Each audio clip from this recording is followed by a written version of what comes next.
오늘 하나님께서 우리에게 주시는 말씀은 신약 요한계시록 14장 1절에서 5절 말씀입니다.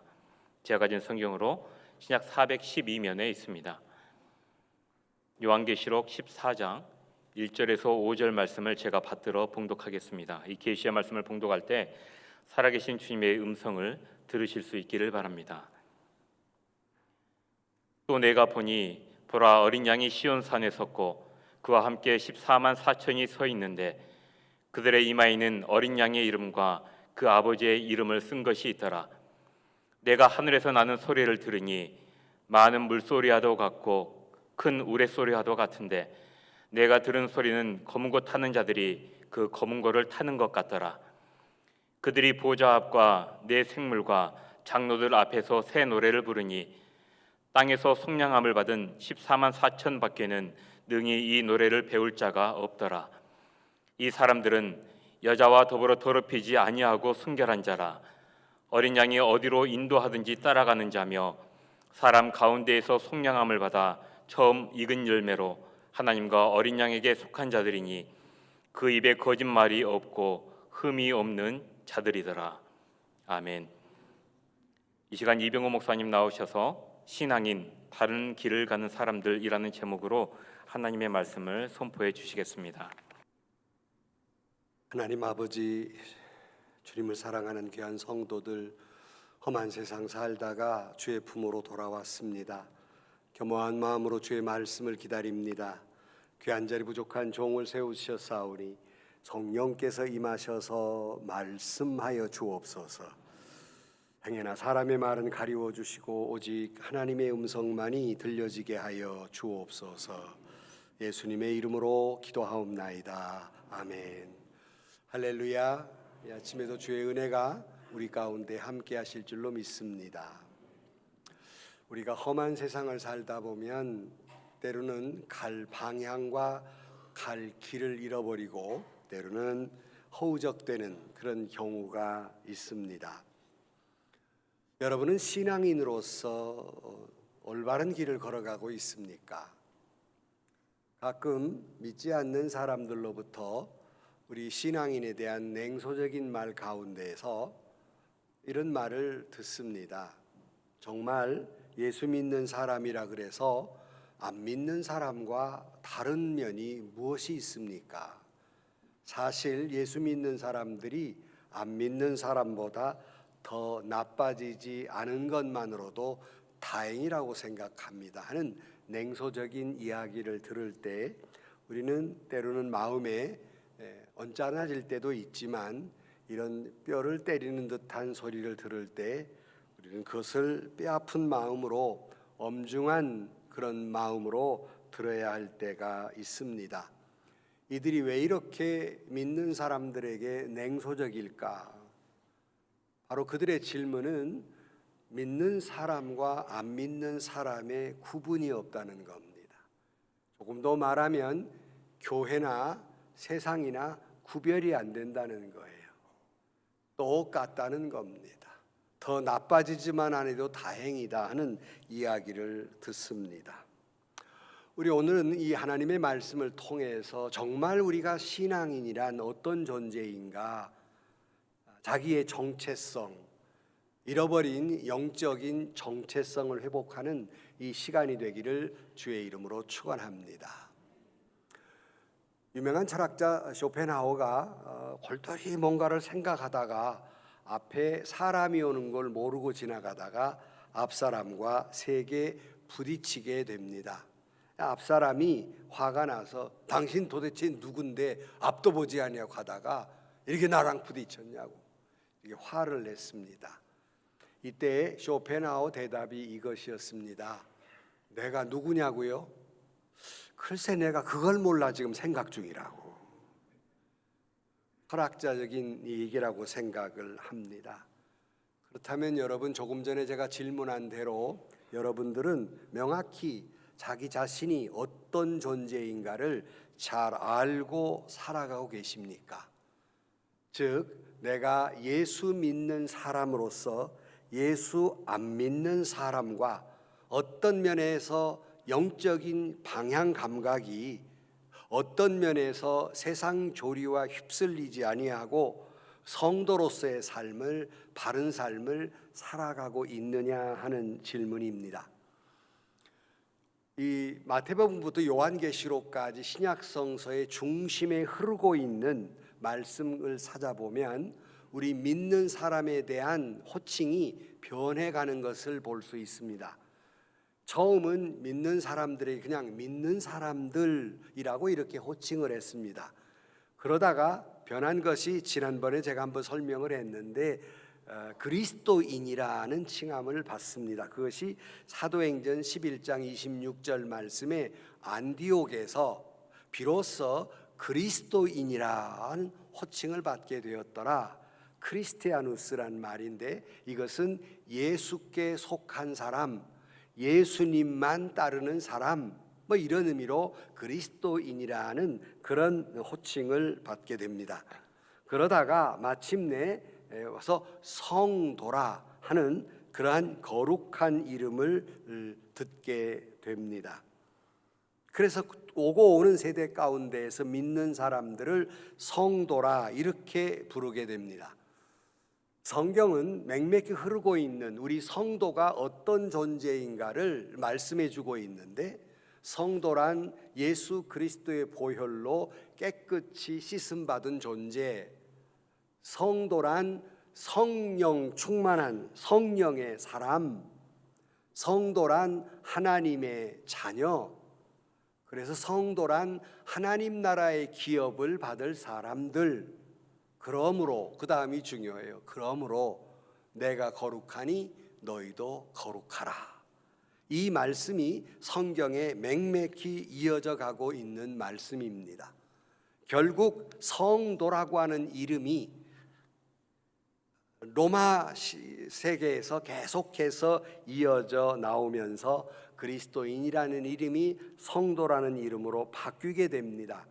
그것이 어디에 나타나냐면 고린도전서 1장 2절 말씀에 보면 고린도에 있는 하나님의 교회 곧 그리스도 예수 안에서 거룩하여지고 성도라 부르심을 받은 자들과, 앞에 거룩해져서 성도라고 부르심을 받은 자들이라는 표현이 나옵니다. 물론 성도란 말은 구약에도 나오고 신약에도 나와요. 신명기 33장 2절 말씀에 보면 1만의 성도 가운데서라는 말이 나오고, 또 마태복음 27장에 보면은 죽음 무덤에서 일어난 성도가 이런 말이 나와요. 근데 그것이 성도라고 부름을 받은 때, 이것은 바로 고린도전서에 처음 나오면서 성도라고 불러지게 됐다라고 말해요. 이 성도란 어떤 존재인가? 헬라어는 하기오스란 말인데요. 이 성도란 말은 여러분 잘 아는 말들이에요. 구별된 사람들. 근데 단순히 성도가 세상과 단절된 사람들일까?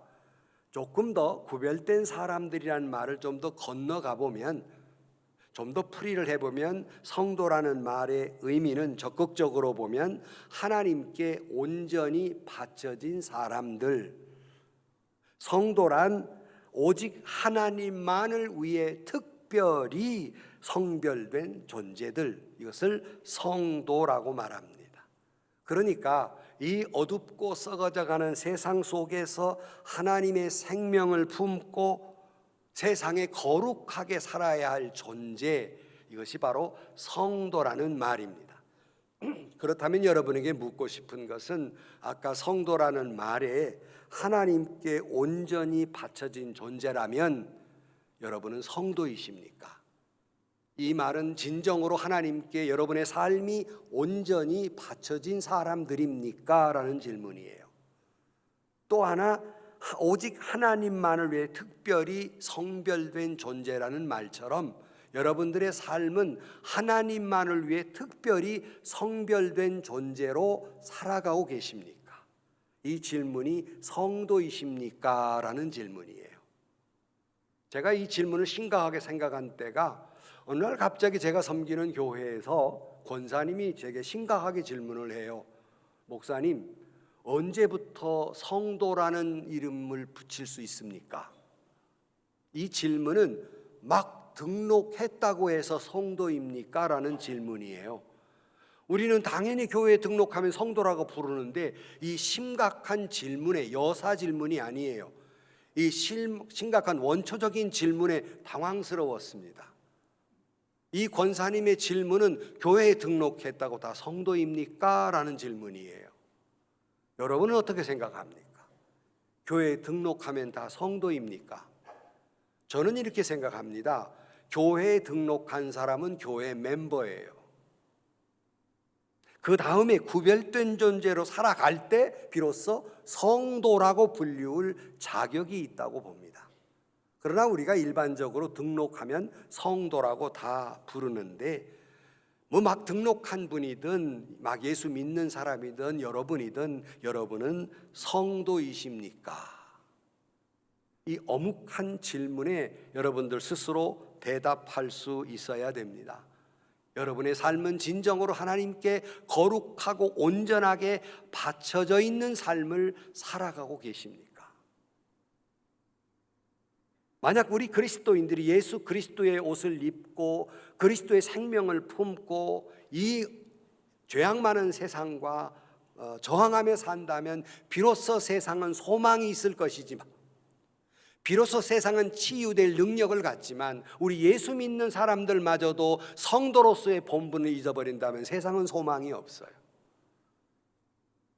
한때는 우리 총회가 교회의 세상의 소망이라는 주제를 가진 적이 있습니다.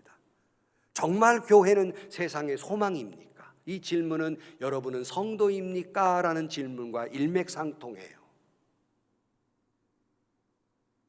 오늘 등장하는 14만 4천 그러면 우리는 좀 흠칫 놀래죠? 왜 놀래요? 하도 이단들이 14만 4천, 14만, 그러니까 이 말을 잘 교회에서 안 써요. 근데 오늘 본문이 왜 이런 말씀에다가 뭐 제목은 뭐 신앙인이라고 그랬는데 왜 이런 말씀이 나올까? 이단들은 숫자에 매몰돼 가지고 14만 4천. 요새 그 사람들이 14만 4천이 다 찼답니다.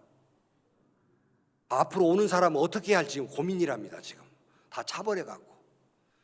그런데 이 14만 4천이라는 말 여러분 잘 아는 대로 예수 안에서 구원받은 사람의 총칭을 이야기할 때 14만 4천이라는 숫자적인 의미로 표현을 쓰는 거지 하나 둘 셋 넷 14만 4천이 아니라는 것은 여러분이 잘 아는 말씀이에요. 이 숫자의 의미를 가지고 이야기하는데요, 바라기는 우리가 하나 둘 셋 넷 14만 4천을 세지는 않지만 이 자리에 있는 여러분 모두가 우리 다 하나님께로부터 구원받은 14만 4천에 들어가는 여러분들이 되시기를 주의 이름으로 축복합니다. 오늘 제목이 신앙인 다른 길을 가는 사람들, 그러니까 성도란, 신앙인이란 안 믿는 사람과 다른 길을 가는 사람들이란 말씀이에요. 오늘 여기 14만 4천이 하나님께 찬양을 부르는데 이 14만 4천의 모습을 말씀하고 있는 가운데 성도는 어떤 존재인가를 우리에게 이야기하고 있습니다. 첫째로 이 14만 4천의 이 존재들은 어떤 사람들인가 1절 말씀에 보면 또 내가 보니 보라 어린 양이 시온산에 섰고 그와 함께 14만 4천이 서 있는데 그들의 이마에는 어린 양의 이름과 그 아버지의 이름을 쓴 것이 있더라. 그러니까 24만 4천이 하나같이 이마에다가 하나님의 이름, 어린 양의 이름이 써 있더라, 그런 말씀이에요. 보통 군인들이나 이런 사람들이 모자를 쓰고 계급장을 달고 표기를 하고, 저희들 학교 다닐 때도 교복을 입을 때 교모를 썼죠. 아, 저 사람 어느 학교 학생이다, 어느 부대 사람이다 하는 대로 소속을 밝히는 거예요. 그러니까 우리 믿는 사람들은 이마에다가 예수 그리스도의 이름과 하나님의 이름이 써 있더라 그랬어요. 보통 여러분 얼굴이라는 말 여러 번 설명했습니다만 얼골이라는 말부터 시작했다 그래요. 처음에 얼골이라는 말을 시작할 때는 우리 신체 전체를 가리켜서 얼골이라고 했다고 합니다. 그러나 그것이 점점 바뀌어져서 얼굴이라는 말, 얼꼴에서 얼굴이라는 말이 됐고 우리가 지금 말하는 우리의 얼굴을 이야기하고 있다, 그렇게 이야기를 해요. 네, 그 앞에 얼꼴, 얼의 모양, 내 영혼의 모양이 얼굴에 있다. 그런 어떤 의미를 가지고 있다고 설명을 합니다. 여러분들의 얼굴은 과연 어떤 모습을 하고 있습니까? 지금 여러분의 모습은 여러분의 얼의 모양을 하고 있어요. 여러분의 인격의 모양을 하고 있다고요. 미국의 16대 대통령 링컨 대통령이 내각을 구성하는데 이제 구성할 만한 사람들, 발탁한 사람들을 인터뷰를 하는데 어떤 사람이 왔다 갔는데 참모에게 난 저 사람 얼굴이 마음에 안 들어서 참모로 내각으로 못 드리겠다고 그랬어요. 그러니까 참모가 하는 말이 아니 얼굴은 부모님으로부터 물려받은 건데 그래 얼굴이 마음에 안 든다고 그래 안 쓰십니까? 링컨은 더 못생겼거든요. 안 쓰십니까? 그랬어요. 그때 이분이 유명한 말을 했습니다. 누구든지 40이 넘으면 자기 얼굴에 책임을 져야 한다는 유명한 말을 했어요. 즉 40이 넘으면 그 사람이 살아온 흔적이 얼굴에 나타나 있고 그 사람의 영적인 모습과 인격이 얼굴에 다 나타나 있다는 거예요. 그런 의미에서 저 사람 마음에 안 든다고 한 것입니다. 오늘 집에 가시면 40이 넘으신 분들은 거울을 한번 보세요. 내 얼의 모양이 어떤가? 나는 내가 살아온 세월은 어떤 것이고 나의 지금 영적 상태는 어떤 것인가? 세월을 오래 살다 보면 사람의 얼굴을 보면 대충 알아요. 이 사람이 어떤 사람인지를 대충 짐작이 갑니다. 꼭 100%는 아니지만 대충 짐작이 가요. 저도 여러 교회를 다니니까 가보면 말하지 않아도 이 장로님은 기도를 많이 하시는구나. 이 권사님은 기도를 많이 하시는 얼굴에 쓰여져 있어요. 뭐 제가 영안이 밝아서가 아니라 누구나 알 정도로 그렇게 기도하시는 장로님, 권사님들을 만나면 그렇게 좋을 수가 없어요. 여러분들은 뭘 증거하고 삽니까? 제가 저를 전혀 모르는 사람들 가운데 갔을 때 이렇게 질문을 해봐요. 나 뭐 하는 사람 같이 보입니까? 질문을 해요. 그런데요, 나쁜 건 하나도 안 나오더라고. 교수 아니면 의사 아니시면 다행히도 목사님 같은데요. 나 이런 사람이요, 나 이런 사람. 적어도 우리가 나 뭐 하는 사람 같습니까? 물을 때 영락없이 예수 믿는 사람이네. 뭐 이런 말을 정도는 좀 들어야 되지 않겠습니까? 내 얼의 모양이 자연적으로 예수를 증거하고 살아야 되잖아요. 그 말을 지금 하고 있는 겁니다. 그것이 내 이마에다가 예수님 이름, 하나님의 이름을 쓰고 다닌다는 거예요. 말하지 않아도 저 사람은 하나님의 자녀라, 교회 다니는 사람이다, 예수 믿는 사람이다 선포하고 다녀야 하지 않겠느냐는 겁니다. 그렇게 남들마저도 알아차릴 수 있도록 그렇게 살아가는 구별된 존재라고 말씀하고 있습니다. 에베소 1장 13절 말씀에 보면 그 안에서 너희도 진리의 말씀 곧 너희의 구원의 복음을 듣고 그 안에서 또한 믿어 약속의 성령으로 인치심을 받았다 그랬어요. 그러니까 내 이마에 예수 그리스도의 이름이 우리 육의 눈으로는 보이지 않지만 성령이 인쳤다, 도장을 딱 찍었다는 겁니다. 보통 인친다는 말, 봉인한다는 말도 있는데 누구누구의 것이라는 표시예요. 우리가 말이나 소 같은 데다가 인두로 이렇게 하잖아요. 성령이 내 이마에다가 너는 하나님의 것이라고 딱 인을 베겠다는 거예요.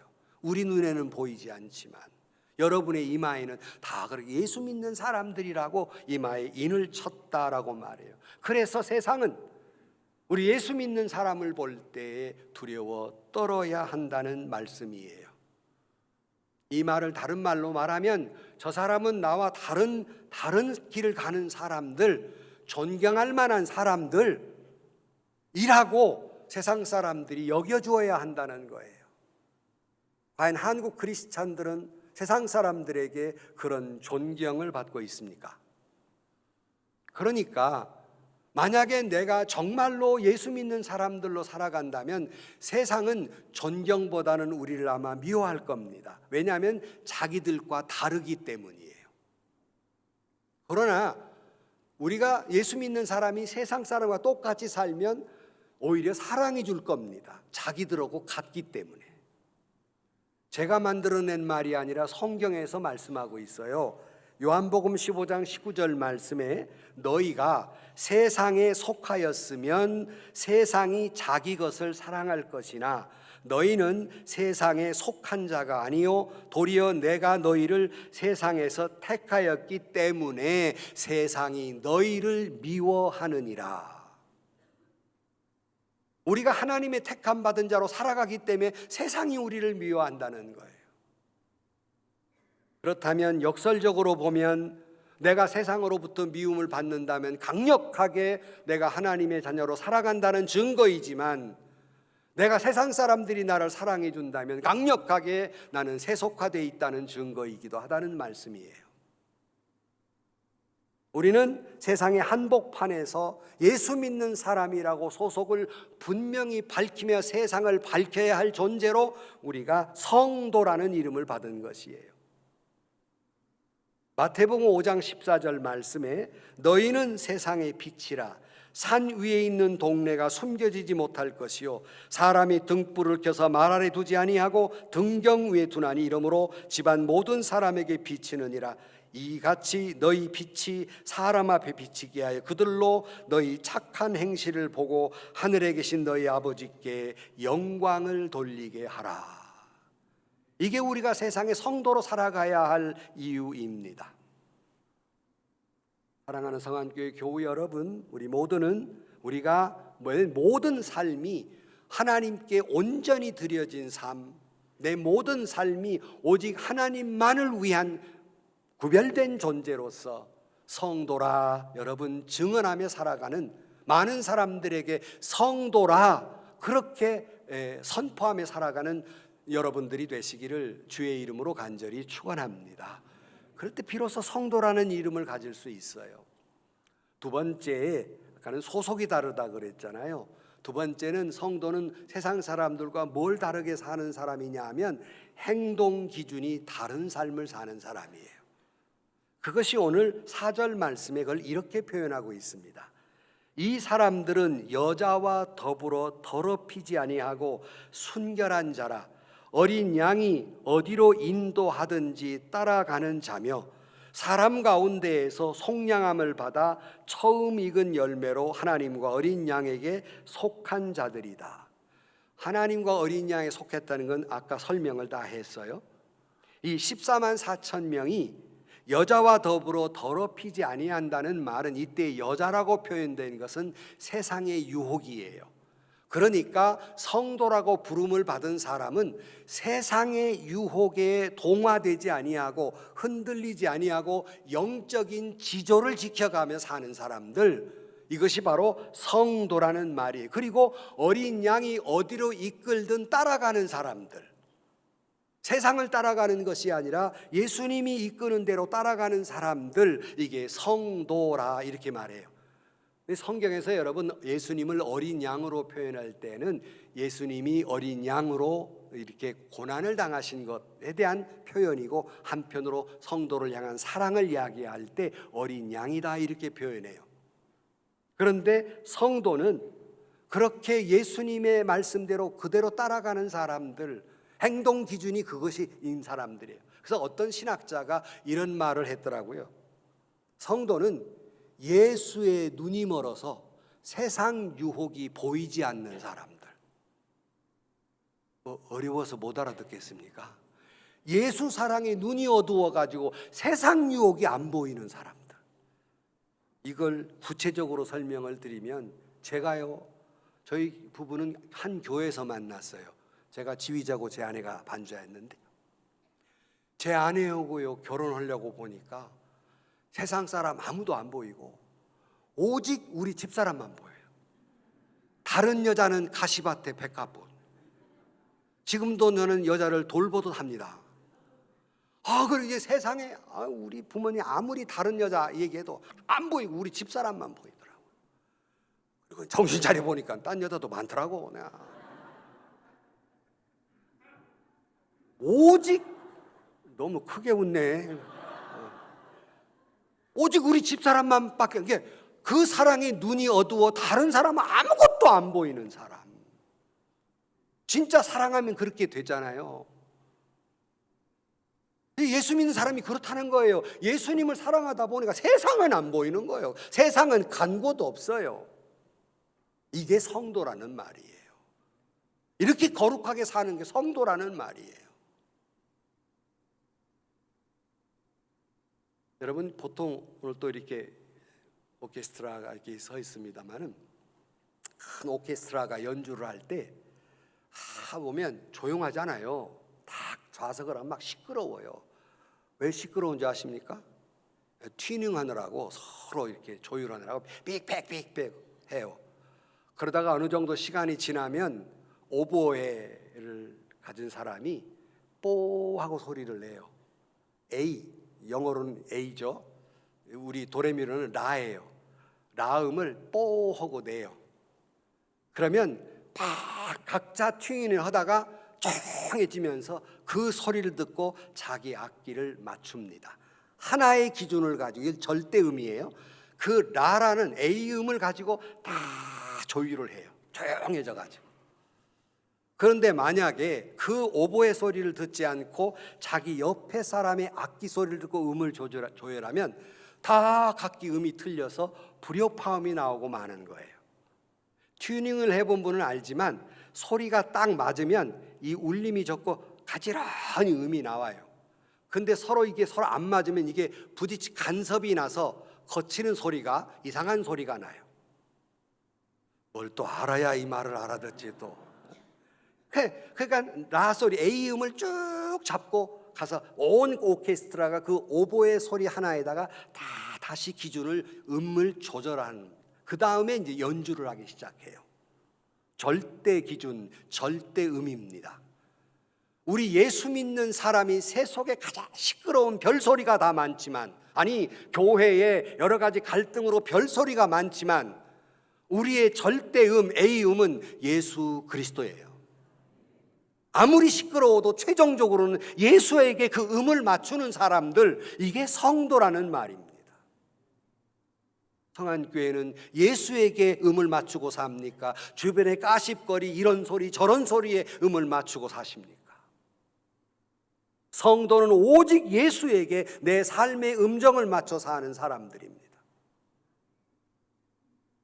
첼리스트의 성자라고 불리우는 파블로 카잘스라는 분이 계신데, 이분이 매일 아침 90세가 됐는데도 매일 아침 바하의 무반주 첼로 곡을 매 똑같은 곡을 1번을 연주를 하는 거예요. 그러니까 어떤 사람이, 선생님 이제 90이 넘었는데 뭐 하려고 매일 아침 그걸 갖다 똑같은 곡을 반복하십니까? 라고 질문했어요. 그랬더니 이분의 대답은 이렇게 대답을 해요. 세상 소음의 영혼을 빼앗기기 전에 절대 기준을 자신에게 맞추는 조율 시간입니다. 적어도 이분에게는 바하는 신적인 존재예요. 그래서 바하의 속에 깊이 들어가기, 매일 아침 바하의 그 정신에 들어가기 위해서 마치 예배처럼, 기도처럼 항상 그렇게 조율을 해왔다는 것입니다. 우리가 매일 아침 일어나 새벽 예배를 드리고 말씀을 보는 것은 하루의 시작에 앞서서 나를 조율하는 시간이에요. 하나님의 음에 나를 맞추기 위해서 기도하고 말씀을 보고 묵상하는 거예요. 매일 아침 날마다 또 조절하고 또 조절하는 시간이 바로 기도하고 말씀 보는 시간입니다. 우리의 절대 기준은 오직 예수 그리스도예요. 그래서 시편 119편 105절 말씀에 보면 주의 말씀은 내 발의 등이요 내 길의 빛이니이다 그랬어요. 말씀만이 나의 기준이라는 거예요. 보통 성경을 캐논이라고 말합니다. 캐논이라는 말의 뜻은 기준이라는 뜻이에요. 이 갈 때 한마디 캐논, 말로만이 아니라 정말 내 삶의 기준은 오직 하나님의 말씀, 오직 예수만이 나의 삶의 기준 되는 사람, 이것이 바로 성도라고 말합니다. 어떤 어려움이 와도 세상의 기준을 둔 사람은 절망하지만 하나님께, 예수님께 기준 둔 사람은 어떤 절망스러운 실직이 온다 할지라도 내 이 순간은 힘들고 어렵지만, 내가 비록 광야를 걷고 있지만 그러나 주님께서 나와 함께 하시고 이런 고통은 또 다른 축복으로 다가올 것을 믿고 절망하지 않는 사람, 기준을 하나님께 두고 있기 때문에. 여러분은 기준을 어디다 두고 사십니까? 환경과 조건에 따라서 바람에 흔들리듯 흔들리는 삶이 아니라 어떤 손해가 온다 할지라도, 어떤 핍박이 온다 할지라도 오직 예수 그리스도께서 어린 양이 원하시는 길을 걸어가는 사람들, 이게 예수 믿는 사람, 성도입니다. 오늘 또 매일같이 여러분의 주파수를, 여러분의 음정을 오직 예수와 하나님 말씀에 맞추어서 날마다 행동 기준을 삼고 살아가는 성도가 되시기를 주의 이름으로 축원합니다. 세 번째로는 삶의 원리가 다른 사람들이다 할 수 있어요. 그 표현을 5절 말씀에 보면 그 입에 거짓말이 없고 흠이 없는 자들이더라 그랬어요. 그러니까 14만 4천 구원받은 성도의 모습을 보니까 삶의 원리가 거짓말이 없는 사람들, 그러니까 험한 세상을 살면서 거짓말을 담지 아니하려고 치열하게 몸부림치며 피 흘리기까지 하면서 신실하게 정결하게 살려고 몸부림치는 사람들, 이게 예수 믿는 사람, 성도라 할 수 있어요. 저는 세상을 살지 않기 때문에 저는 그런 고통이 별로 없지만, 저는 가끔 성도들을 생각하면 이분들이 세상에 나아가 정직하게 산다는 것이, 정결하게 산다는 것이 얼마나 어려울까 늘 안타까운 마음이 있어요. 왜냐하면 아주 흔한 말 있잖아요. 세계의 3대 거짓말. 첫째, 처녀가 시집 안 간다는 말. 두 번째, 노인이 일찍 죽고 싶다는 말. 나도 일찍 안 죽고 싶어요, 나는 거야. 그 다음에 세 번째가 장사가 손해보고 판다는 말. 그러니 여러분, 여기 가게 하시는 분들 계실 거 아니에요. 그러니 여러분, 이 험한 세상에 약간의 거짓말을 않고는 살 수가 없는 세상 속에서 어떻게 정직하게 사냔 말이죠. 그게 얼마나 힘들까. 정직하게 살아야 하는 건 원리인데 그렇게 산다는 것이 많은 손해를 생각하더라도, 내가 피 흘리면서까지라도 그렇게 살려고 몸부림치는 사람들이 성도란 말씀이에요. 결코 쉽지 않지요. 힘들고 어려운 세상을 살아가는 게 우리 성도들이 아니겠습니까? 잠언 12장 3절을 세 번역으로 이해하기 좋게 설명을 드리면, 사람은 악행으로 굳게 설 수는 없지만 의인의 뿌리는 흔들리지 않는다 그랬어요. 악인은 성공해서 화려하게 보이지만 뿌리가 깊지 않아 금방 넘어져요. 그러나 우리 성도는 비록 세상에 보기에는 화려해 보이지 않지만 그 뿌리가 주님께 믿음의 뿌리를 받고 있기 때문에 태풍이 불어와도 흔들리지 않는다 그랬어요. 이게 성도라 이렇게 말씀하고 있어요. 혹시라도 여러분들이 이렇게 정직하게 살고 신실하게 사느라고 출세가 늦어지거나 때로는 도태되고 있다고 느껴지십니까? 참 마음 아픈 일이죠. 그럼에도 불구하고 결코 그는 패배자가 아니라 거룩한 승리자라고 저는 봅니다. 제가 이리신광교회에 부목사로 있을 때 장로님이 계셨어요.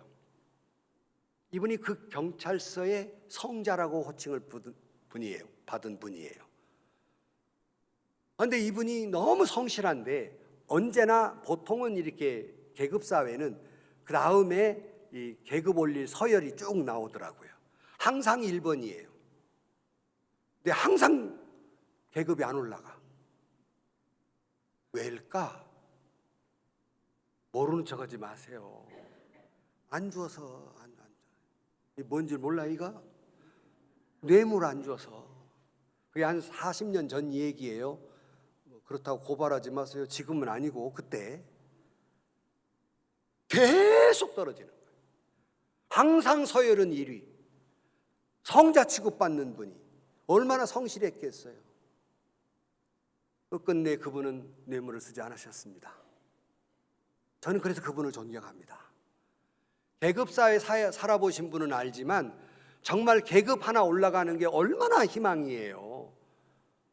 내 후배가 나를 뚫고 올라갈 때 얼마나 자존심 상해요. 그러나 그럼에도 불구하고 정직하게 살려고 피 흘리며 몸부림치는 사람, 이게 성도라는 말이에요. 세상은 눈은 눈으로 이는 이로 갚으라고 했지만 세상은 정의의 원리가 최고의 미덕이라고 생각하지만 성경은, 주님은 산상보훈에서 신앙인의 기본 원리는 정의가 미덕이 아니라 은총의 원리로 살아가는 사람들이 예수 믿는 사람, 성도입니다. 다시 말씀드립니다. 세상은 정의가 미덕이지만 교회는 은총의 원리로 작동되는 곳이에요.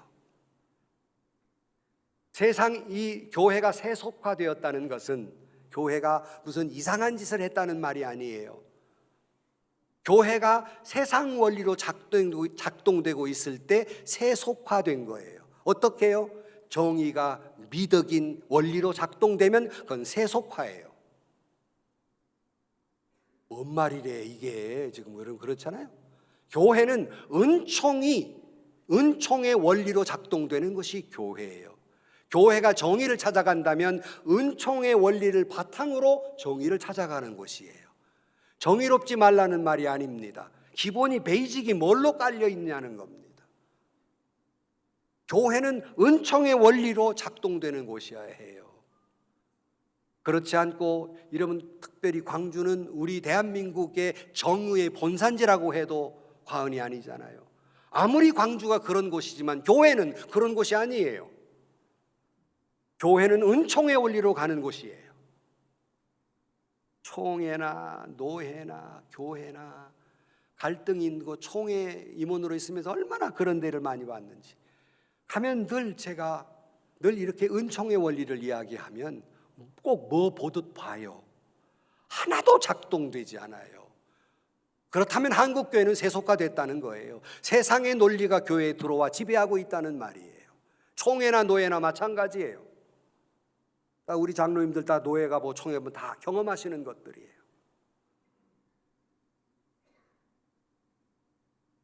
좀 여러분 예민한 얘기지만 말씀을 드리면 용서하고 들으세요. 몇 달 전에 제가 섬기던 교회에 부목사님이 내 후임으로 온 목사님하고 갈등이 있었어요. 안 좋게 나오셨어. 나 교회를 개척한다고 나를 찾아왔어요. 그러니 저희가 섬기는 교회에 몇백 미터 떨어지지 않은 곳에 교인 몇 명 데려가도 빼가지고는 거기다 교회를 개척한다는 거예요. 하지 말아라. 개척하면 고생이다. 하지 말아라. 처음엔 그곳에 하는 줄도 몰랐어요. 기어이 한다고 나더러 설교를 부탁해서 난 여기 성안교회는 못 간다.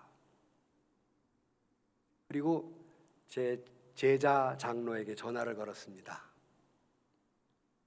교회가 개척한다니 이 교회를 생각하지 말고 하나님의 교회가 세워진다고 생각해라. 나도 불편하지만 언짢지만 하나님의 교회가 세워진다. 이것만 생각해라.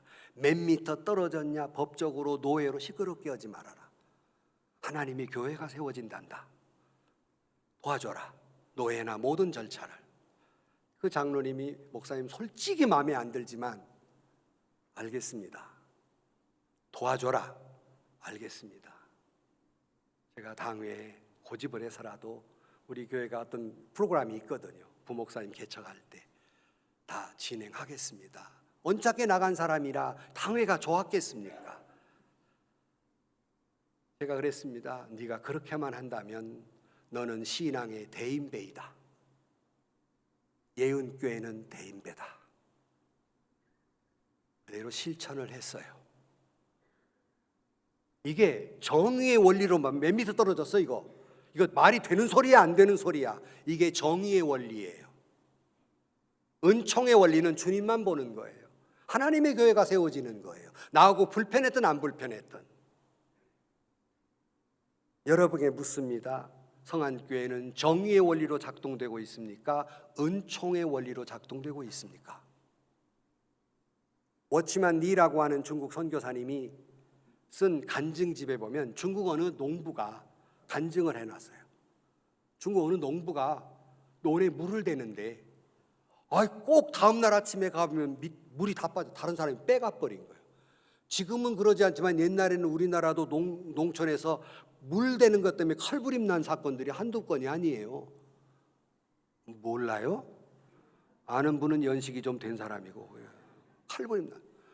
근데 논을 대면 물이 아침에 가면 빠져요. 화가 나가지고 법대로 하자 난리고 다시 한번 가만 안 둔다고 난리했어요. 그래서 이제 물을 안 빼가게 됐는데 자기 뜻대로 되긴 했지만 마음이 영 불편한 거예요. 이때 하나님이 그의 마음에 이렇게 말씀하시더라는 겁니다. 얘야, 너는 계속해서 내 권리를 주장하는 정당한 일만 하려느냐? 정당한 일보다 내 자녀로서 더 위대한 일은 행할 수 없겠느냐? 내가 십자가에서 너에게 베풀어 준 것 같이 너도 내 이웃에게 그렇게 베풀어 주어라. 이분이 깨달았어요. 다음날 새벽 동투기 전부터 가서 아랫사람 논에서 물 빼가기 전에 자기 손으로 삽으로 흙을 구멍을 내서 아랫논에다 물을 충분히 대줬습니다. 자기의 권리를 포기하고 이웃을 살린 거예요. 그분의 고백입니다. 그러자 어디서 하늘에서 임했는지 도무지 알 수 없고 설명할 수 없는 놀라운 기쁨과 평안이 폭포수처럼 내게 임하더라. 아멘은 5명밖에 안 하고. 여러분, 이것이 정의의 논리로 작동되는 것이 아니라 은총의 논리로 작동되는 사람의 모습이고 그런 교회의 모습이에요. 기독교의 핵심은 은총의 원리입니다. 은총이란, 은혜란 받을 자격이 없는 사람에게 베풀어주는 호의라고 사전적인 의미로 말하고 있어요. 자격이 있어서 은총을 베풀어주는 것이 아니라 자격이 없는 사람에게 베풀어주는 호의를 은혜, 은총이라고 말합니다. 교회는 이 원리로 살아가는 존재예요. 만약에 교회가 정의의 논리로 작동한다면 그 교회는 사분오열됩니다. 은총의 원리로 작동될 때 교회는 비로소 예수 안에서 하나가 되는 것이에요. 주께서 말씀하십니다. 내가 조건 없이 너희를 사랑하고 용서한 것처럼 너희도 가서 그렇게 내 이웃을 조건 없이 사랑하고 용서하라고 말씀하고 있습니다. 원수를 사랑하라는 말이 정의로운 말이 아니에요. 원수를 사랑할 수 없어요, 정의는. 그러나 은총의 논리만으로 원수를 사랑할 수 있는 거예요. 주님은 우리에게 그렇게 말씀하고 있는 겁니다. 성도, 그 사람은 계산기로 계산을 두드리는 사람이 아니라 정의로 작동되는 사람들이 아니라 주님의 은총으로 작동되는 사람들, 여러분 모두가 성도가 되시기를 주의 이름으로 축원합니다. 결론으로 말씀을 드립니다. 6.25 직후에 얼마나 나병 환자들이 많았어요. 광주도 나병 환자 어렸을 때 사는데 많았어요. 근데 수녀님들이 그 나병 환자들 고름을 짜주고 싸매어주며 일하는 것을 미국의 로타리 클럽 회원들이 와서 그걸 보는 거예요. 너무나 징그럽죠. 코 떨어지고 귀 떨어지고 발가락 떨어지고. 그 간호하는 수녀를 보면서 수녀님 나는 100만 불을 준다. 나 이거 못하겠네. 그랬어요.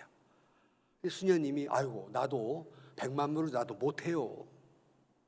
나도 뭐 돈 때문에 하라면 나 일 못해요. 그러나 오직 나를 구원하신 그리스도의 십자가의 사랑이 나를 강권하고 있기 때문입니다. 이때 강권이라는 말은 사로잡아 몰고 간다는 뜻이에요. 예수 사랑이 나를 막 사로잡아가지고 안 하면 할 수 없도록 그냥 몰고 가기 때문에 내가 이 일을 하는 것입니다. 이것이 성도의 모습이에요. 내 인격이나 생각으로는 불가능하지만 예수 그리스도의 사랑이 나를 휘어잡아서 나를 끌고 가기 때문에 어린 양이 이끄는 대로의 삶을 사는 게 성도입니다. 부패한 세상에서 우리는 희망의 빛으로 이 땅에 보내어졌습니다. 세상 사람들은 우리가 교회에 나가는 순간 성경을 들고 가거나 교회 밖을 나가면 자세하게 바라봅니다. 저 사람 어떤 삶을 사는가. 우리가 지금은 안 그런지 모르지만 어렸을 때 혹 밖에서 혹 잘못을 하면 어른들이 와서 그럽니다. 너 누집 새끼냐? 네 애비가 그렇게 가르치든 네 애미가 그렇게 가르치든. 안 들어보셨어요? 여러분 다 착해서? 여러분 나가는 순간 예수가 그렇게 가르치든 성경이 그렇게 가르치든 묻고 있는 겁니다. 우리는 소속이 다르고 행동 기준이 달리며 삶의 원리가 다른 길을 가는 사람들입니다. 바라기는 우리 십자가의 은총으로 말미암아서 단단히 우리 스스로를 무장하고 오직 하나님 나라에 속한 백성으로서 오직 삶의 기준을 주님께만 두고 오직 은총의 원리로 살아가는, 그래 세상에 넉넉히 이기며 승리하는 성도들이 되시기를 주의 이름으로 간절히 축원합니다. 기도하십시다. 하나님 아버지, 마땅히 성도로 살아야 한다는 걸 알지만 못된 쓴뿌리들이 저희 안에 있어서 이 자기의 정체성을 잃어버린 때가 한두 번이 아닙니다. 주의 사랑이 우리를 강권해 주시사 성도로서의 삶을 살아가게 하여 주옵소서. 예수님의 이름으로 기도하옵나이다. 아멘.